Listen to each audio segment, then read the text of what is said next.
कौमी असम्बली के इजलास के दौरान अपोजिशन के अरकान ने शादी हॉल्स पर टैक्स आयद किए जाने पर कड़ी तनकीद की है। मुस्लिम लीग फंक्शनल की रहनुमा सायरा बानो ने कहा, वफाकी हुकूमत ने गरीबों की जिंदगी में आने वाली वाहिद खुशी भी मुश्किल कर दी है। जमात इस्लामी के रुकन कौमी असम्बली मौलाना अब्दुल अकबर चित्राली का कहना था कि शादी को आसान बनाया जाए। जिस अवाम ने हमें वोट की ताकत से इस ऐवान में पहुंचाया है, हुकूमत इन्हीं लोगों का गला दबा रही है। मैं हूं सैयद मुजम्मिल शाह और अब आप मुझे देख सकते हैं सिर्फ बोल न्यूज़ पर। जिंदगी एक मैदान है और PSL 8 में हर टीम को छूना आसमान है। 6 टीमों के बीच धुआंधार लड़ाई।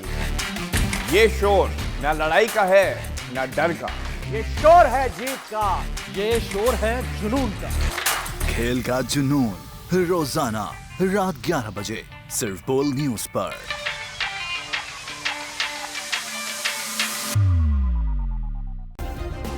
सब्सक्राइब करें और बेल दबाएं ताकि कोई खबर रह न जाए।